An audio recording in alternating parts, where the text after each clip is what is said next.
यार मित्रों, आज के परिवेश में कभी कभी यह महसूस होता है कि हम पुराने टाइम में जब बैकवर्ड थे, अनपढ़ थे, अशिक्षित थे, तभी अच्छे थे।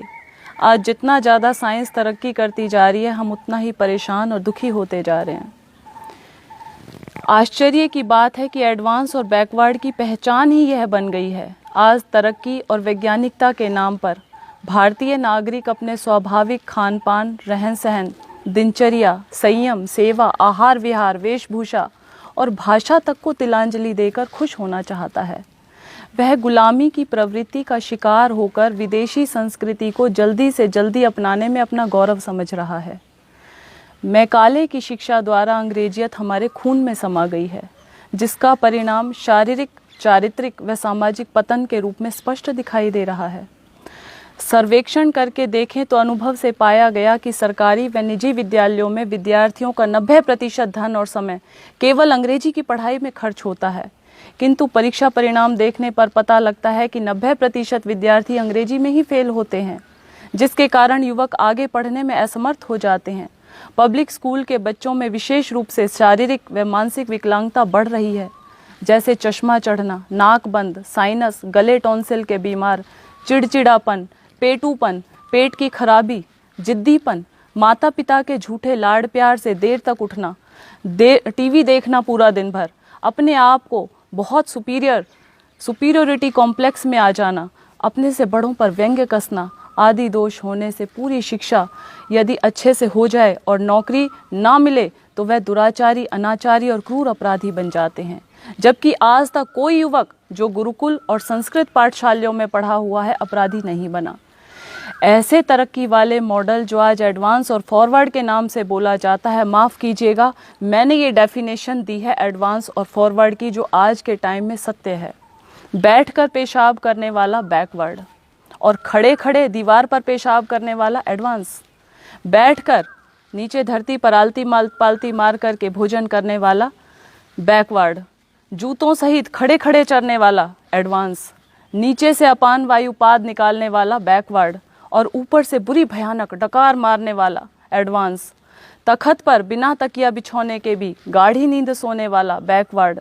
सुंदर बेड पर फोम के गद्दों में एसी की हवा में भी अनिद्रा तनाव का शिकार, गोली खाकर करवट बदलने वाला एडवांस।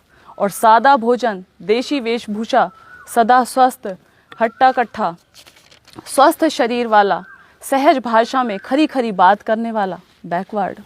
सिंथेटिक और प्लास्टिक जैसे वस्त्रों में लिपटा हुआ, बहुत तंग या बहुत ढीले, अर्धनग्न दिखने वाली पोशाक पहनकर हर समय जूते जुराबों में घोड़े की तरह कसा हुआ दुष्चरित्र तथाकथित युवक और युवती।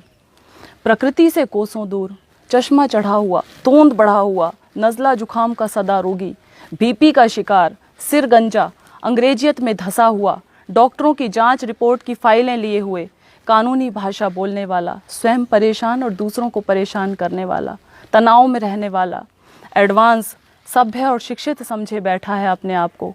आज़ादी की मातृभाषा बोलने वाला बैकवर्ड और गुलामी की अंग्रेजी भाषा बोलने वाले को हम एडवांस मानते हैं।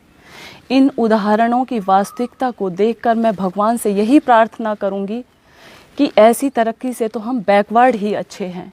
क्या मिला हमें ऐसी फूहड़ शिक्षा से, ऐसी तनाव देने वाली सभ्यता से और परेशान करने वाले शिष्टाचार से। किंतु एक तथ्य यह भी है कि आवश्यकता ही आविष्कार की जननी है। जब मनुष्य की संख्या अधिक होने पर ज़्यादा सुविधा का इच्छुक बनकर अपनी इच्छाओं का दास हो अनुचित मार्ग से संग्रह का रास्ता अपनाया, अति संग्रह के परिणाम स्वरूप सामाजिक संतुलन और अभाव बढ़ गया। फिर एक दूसरे की आपस में प्रतिस्पर्धा और ईर्ष्या द्वेष बढ़ गए। बस यह चक्र आज का व्यक्ति पूरे समाज, राष्ट्र और अंतर्राष्ट्रीय स्तर पर फैल गया, जो विकराल रूप धारण कर रहा है। एक व्यक्ति दूसरे का शोषक बन रहा है, आदमी को आदमी खा रहा है।